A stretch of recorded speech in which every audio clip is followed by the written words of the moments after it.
स्थर अनोया केस 2014 का एक ऐसा केस जिस पर लगभग पूरा देश रोया था। आपने आज तक ऐसी कई घटनाओं की कहानियां सुनी होंगी जो बहुत ही खौफनाक रही होंगी, लेकिन आज जिस घटना की सच्ची कहानी हम आपको सुनाने जा रहे हैं, दरअसल वो घटना बेहद ही खौफनाक होने के साथ साथ काफी दुखदायक भी है। जब आप उस कहानी को सुनेंगे तो आपकी आंखों से आंसू निकल आएंगे, आप रोने पर मजबूर हो जाएंगे। 2014 में घटी इस घटना को तब जिसने भी सुना था उन सभी लोगों का दिल सहम गया था और वे सभी लोग रोने पर मजबूर हो गए थे।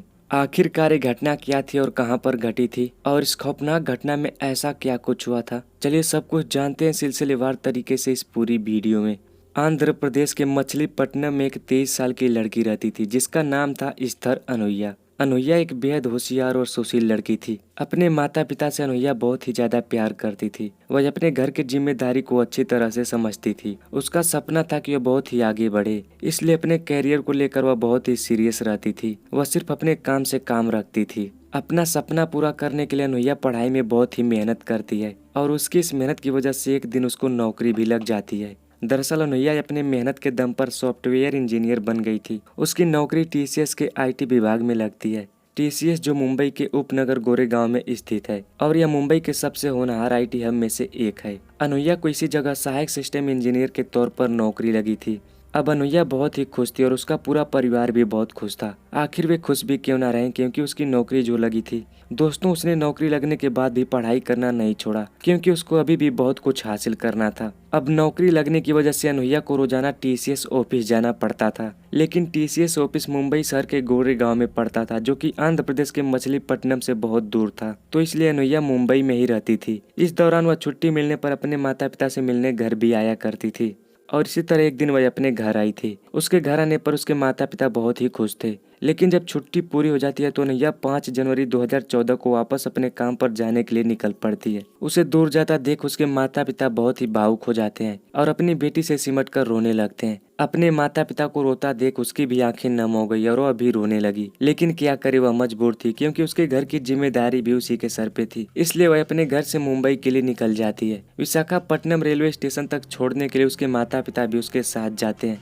अब ट्रेन में बैठकर अनैया मुंबई के लिए रवाना हो जाती है। जब अनैया ट्रेन में थी और उस समय रात का वक्त था, तभी उसके पिता ने उसको फोन लगाया और पूछा, बेटिया ठीक से बैठी हो ना, सब कुछ ठीक तो है ना? तो उसने कहा कि हाँ पिताजी, सब कुछ ठीक है। और इसी तरह कुछ देर तक बात होने के बाद अनैया कहती है कि मैं आपको सुबह के टाइम कुर्ला रेलवे स्टेशन पहुंचकर कॉल करूंगी, और इतना कहकर फोन काट देती है। इसके बाद जब सुबह हुई तो उसने फोन नहीं किया। तब उसके पिता ने सोचा कि लगता है वह भूल गई होगी, तो क्यों ना मैं ही कॉल कर लूं। और फिर उन्होंने अनैया पर कॉल किया, लेकिन उसका फोन स्विच ऑफ आ रहा था। तो उसके पिता ने अनुमान लगाया कि लगता है बैटरी खत्म हो गई होगी, शायद इसलिए उसने कॉल नहीं किया।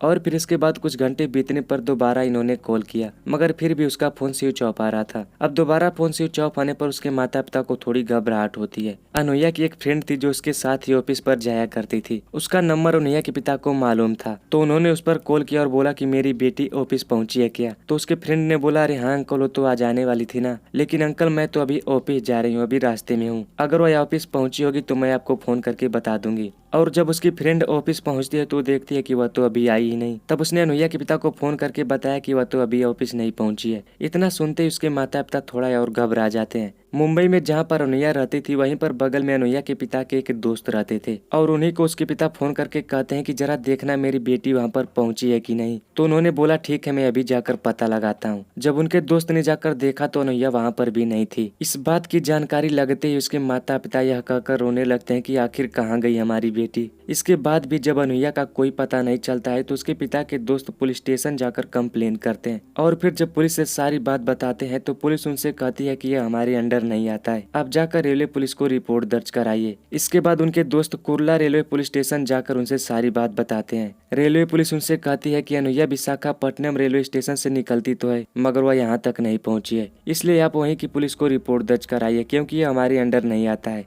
दोस्तों, कभी कभी पुलिस की ऐसी हरकतों की वजह से बहुत गुस्सा आ जाता है, क्योंकि दोस्तों कानून का यह नियम है कि अगर कोई घटना हमारे अंडर नहीं आती है मगर फिर भी हम उसका 0 FIR लिख सकते हैं और बाद में जिस एरिया की घटना रहती है उस एरिया के थाने में ट्रांसफर कर सकते हैं, लेकिन पुलिस यहाँ पर ऐसा नहीं करती है। एक 23 साल की नौजवान लड़की गायब हो गई थी और उसके माता पिता का रो रो कर बहुत ही बुरा हाल हो गया था, मगर फिर भी पुलिस उसे ढूंढने का प्रयास नहीं कर रही थी। अब इसके बाद अनुया के माता पिता विशाखापट्टनम रेलवे पुलिस स्टेशन जाते हैं और वहाँ पर भी सारी बात बताते हैं। वहाँ की पुलिस भी FIR तो नहीं लिखती है, मगर उसने अनुया को खोजने का थोड़ा बहुत प्रयास जरूर किया। उसने अनुया का लास्ट लोकेशन चेक किया तो पता चला कि वह कुर्ला रेलवे स्टेशन तक पहुँच गई थी, मगर इसके बाद से लापता है। अब यह जानकारी लगने के बाद कुर्ला रेलवे पुलिस अनुया को आसपास की जगहों पर खोजती है, लेकिन उसका कुछ भी पता नहीं चलता है। अब तक गायब हुई अनुया को 6 से 7 दिन बीत गए थे, मगर फिर भी उसका कोई पता नहीं चल रहा था। दोस्तों, दुनिया के हर एक माँ बाप अपने बच्चों से बहुत ही ज्यादा प्यार करते हैं, और जब उनके बच्चे उनकी आंखों की नजरों से बहुत दूर रहते हैं तो वह हमेशा उन्हीं के बारे में सोचते रहते हैं। और यहाँ तो एक पेरेंट्स की नौजवान लड़की कई दिनों से गायब हो गई थी, तो सोचो उन पर क्या बीत रही होगी।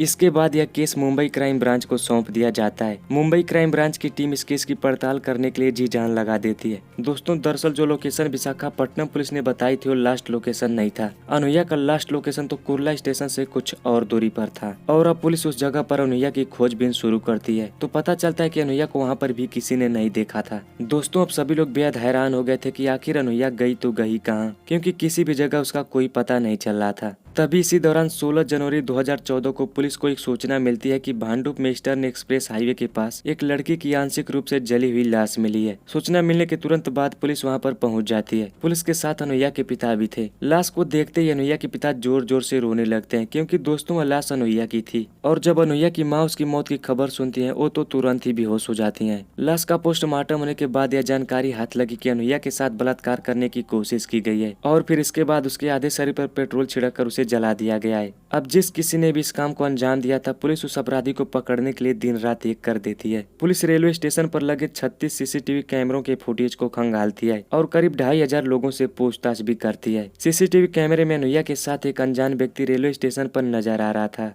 दोस्तों, अब तक यह मामला पूरे भारत में फैल चुका था और यह केस हाई प्रोफाइल बन गया था, इसलिए पुलिस उस अपराधी को पकड़ने के लिए जी जान लगा देती है। कैमरे में नजर आ रहे उस व्यक्ति को कुछ दिन बाद पकड़ लिया जाता है, जिसका नाम था चंद्रभान सानप, जो पहले भी कई बार छोटी मोटी चोरियों में जेल जा चुका था। दोस्तों, इससे पहले भी एक बार चंद्रभान पुलिस के हाथों पकड़ा गया था, मगर उसने अपनी दाढ़ी और मूंछ बढ़ाई हुई थी, और जब पुलिस उससे उसकी दाढ़ी और मूंछ बनवाने के लिए कहती है तो उसने बोला कि मैंने 2 महीने के लिए मन्नत माना है और जिसके कारण मैं इसे नहीं बनवा सकता हूँ, और इसी वजह से चंद्रभान तब पुलिस के हाथों बच गया था। इसके बाद वह कंजूर मार्ग अपने माता पिता के पास पहुंचा, जहां पर उसकी तीसरी पत्नी और एक बच्चा रहते हैं। दरअसल इससे पहले भी उसकी 2 और शादियां हो चुकी थी, मगर उनसे चंद्रभान का तलाक हो गया था। दोस्तों, जब वो अपने माता पिता के पास पहुंचता है तभी उसे पुलिस पकड़ लेती है। फिर इसके बाद जब पुलिस ने इसके साथ सख्ती बरती तो इसने सारा गुनाह कबूल कर लिया, और फिर जो कहानी इसने सुनाई उसे सुनकर आपके पैरों तले जमीन खिसक जाएगी। उस दिन कुर्ला रेलवे स्टेशन पर चंद्रभान सानप चोरी करने के लिए गया था। वह स्टेशन पर इधर उधर झांकता है, मगर उसे ऐसा कोई सामान नहीं दिखाई दिया जिसे वह चुरा सके। तभी उसे वहाँ पर अनुया दिखती है, जिसके पास एक बड़ा सा बैग था, तो उसने सोचा क्यों ना उसे बहला फुसला कर उसका बैग चुरा लिया जाए, और उसने बिल्कुल वैसा ही किया। उसने कहा कि मैं एक टैक्सी ड्राइवर हूँ और मैं यहाँ रोजाना लोगों को छोड़ता रहता हूँ। तब अनुया को उस पर विश्वास हो जाता है और फिर उसके कहे मुताबिक उसके साथ चली जाती है। लेकिन जब वहाँ पर पहुँचती है तो देखती है कि उसके पास बाइक है। तब चंद्रभान से कहती है कि तुमने तो कहा था कि मेरे पास टैक्सी है, इसका मतलब तुम झूठ बोल रहे थे। तभी चंद्रभान उससे कहता है कि अरे मैडम, मेरे पास टैक्सी भी है, लेकिन वो अभी सर्विस सेंटर में है, इसलिए मैं बाइक लेकर आया हूँ, मैं आपको बाइक से ही छोड़ दूंगा। मगर अनुया उसके इस बात का जरा सा भी विश्वास नहीं करती है। तब उसके बाद चंद्रभान उससे कुछ ऐसा कहता है कि जिसके बाद उसे चंद्रभान की बात का विश्वास हो जाता है, और फिर वह चंद्रभान की बाइक पर बैठ जाती है। फिर इसके बाद चंद्रभान उसे एक सुनसान रास्ते में ले जाता है और फिर रास्ते में गाड़ी बंद करके उसका सारा सामान छीनने लगता है। जब अनुया उसका विरोध करती है तो उसने उसके साथ जबरदस्ती रेप करने की कोशिश की। फिर भी जब अनुया शांत नहीं होती है तो उसने उसे जान से मार दिया, और उसके बाद उसके आधे शरीर पर पेट्रोल छिड़क कर उसे जला दिया। फिर उसका सामान लेकर वहाँ से फरार हो गया। इसके बाद वह पुलिस के हाथों कैसे पकड़ा जाता है वो तो आप पहले ही जान चुके हैं। दोस्तों, अनुया की हत्या के जुर्म में चंद्रभान को फांसी की सजा सुनाई जाती है, क्योंकि उसने एक मासूम लड़की को बिना किसी वजह जान से मार दिया था। खैर दोस्तों, इस कहानी से आप कुछ सीख लेने की कोशिश जरूर कीजिएगा, क्योंकि बुरे काम का नतीजा हमेशा बुरा ही होता है। हम कभी भी किसी की खुशियां उजाड़ कर खुश नहीं रह सकते।